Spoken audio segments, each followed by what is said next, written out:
Hello and welcome. In today's presentation, we will discuss how to create a tuition assistance policy, including deciding, documenting, and enacting assistance for families in need while remaining profitable and protected.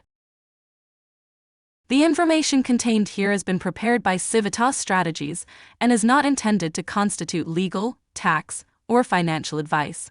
The Civitas Strategies team has used reasonable efforts in collecting, preparing, and providing this information, but does not guarantee its accuracy, completeness, adequacy, or currency. The publication and distribution of this information are not intended to create, and receipt does not constitute, an attorney-client, or any other advisory relationship. Reproduction of this information is expressly prohibited. Only non-commercial uses of this work are permitted. In today's conversation, we will discuss different types of assistance you can offer, as well as how to create a policy you can follow. Our written guide also includes some sample policies you can follow. Even though offering tuition assistance is not required, doing so can be good for your business.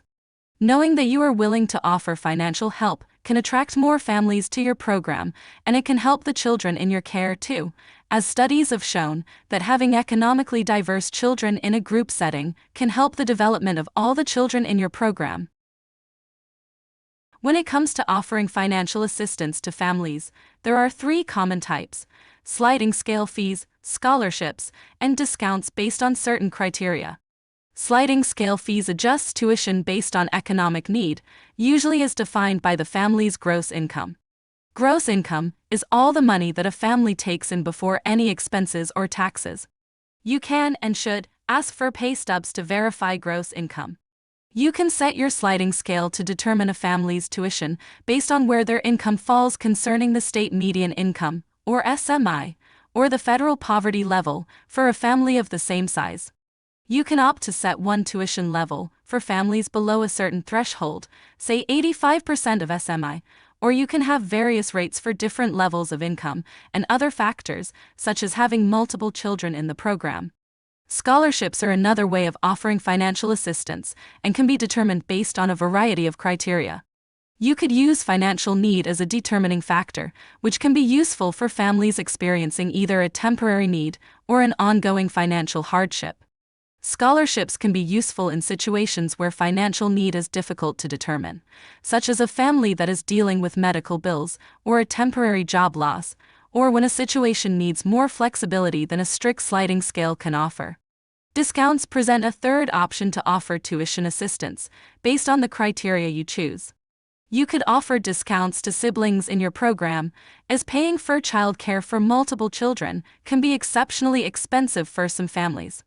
You also could offer discounts to children of military families or teachers, or you could opt to offer discounts based on financial need. For example, if a family in your program falls below 85% of SMI, you could offer 25% off of their co-pay in tuition discounts. Choosing what type of financial assistance to offer is only the first step. Now you need to make it official. That means putting the policy in writing, communicating it to all the families in your program, and making it accessible for current and future families to read and review. We strongly suggest putting the policy on your website, in your parent handbook, and posting it in your facility, in a place where all families can see it. Not only does this help families in need, but it also publicly displays your commitment to helping the families in your community. Wherever you are sharing information about your tuition assistance policy, you should include as many details as possible. Not only does this help families understand what you are offering, but it also helps eliminate any confusion and potential misunderstandings with families. You should detail exactly what kind of tuition assistance you are offering, who is eligible for the program, how much funding is available, and if that funding is contingent on you receiving any other funding. You should also include information on how a family can apply, any deadlines, and if there is an appeal process once decisions are made. You will find sample policy wording for the various types of discounts you might want to offer in the tool that accompanies this presentation. If the policy is new, you should announce it to all families. Make sure to provide a complete description of your program. If you are offering a sliding scale fee based on gross income, let families know that tuition rates will be based on gross family income as compared to the state median income, or SMI. If you decide to offer any full or partial scholarships as part of the program, include the information, making sure to detail the criteria for awarding scholarships, if scholarships automatically renew or need to be applied for each year, and how families can apply. Will your program offer a percentage discount? If so, include details. Tell families how the discount is awarded and how much it is. In all cases, you need to make sure that any deadlines and eligibility requirements are clearly explained, and families know how and when they will be notified of your decisions.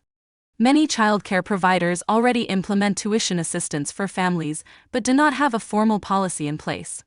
Having a policy will allow you to equitably enforce the policy and give clear guidelines to families so they know if they are eligible and what assistance they should expect to receive. Take a moment to think about the instances where you've offered tuition assistance to families. Now think of using that as a guide as you write your formal policy. Questions will come up. No matter what type of tuition assistance policy you decide to offer, it's inevitable that questions will arise. You should always make sure to explain the appeal process if you choose to offer one. And keep in mind that the easiest way to deal with questions is to answer them before they are asked. One way to do this is to make sure you have clearly stated who is and who is not eligible for any type of financial assistance, including scholarships. If you will be making decisions based on applications submitted by families, make sure your decision points are clear so all staff and families understand them. Similarly, if you are offering a sibling discount, clearly state how many children must be enrolled from one family before they are eligible, and the length of the sibling discount, whether it is for the family's entire enrollment or a shorter period of time. Be sure to do the math for different situations to see the economic impact on your program. If you are offering assistance based on financial need, clearly define the state median income and share the income levels that are attached to your tuition assistance policy. You also have options when creating your policy. For example, you could create an application and have a structured review process. You could offer tuition assistance only to families whose children are enrolled in full-time care. You also could require that families submit pay stubs to verify their financial need. Keep in mind, however, that you will need to guard any documents with personal information very carefully, as you could be liable if there was a data breach. You also could require families to show verification that they are working in order to receive assistance. None of these are required, but they are options available to you as you craft your policy. Finally, you also do not have to choose between offering a sliding scale fee, scholarships, or tuition discounts. All three types of assistance policies can be offered simultaneously. Just remember, whatever options you choose for your tuition assistance policy must be documented and clearly explained to all families. For more information, visit the DCL Thriving Childcare Business Academy website. If you have questions about the Academy, send them to the email address on the screen. And be sure to visit the Civitas Strategies YouTube channel for more valuable resources to support you and your business.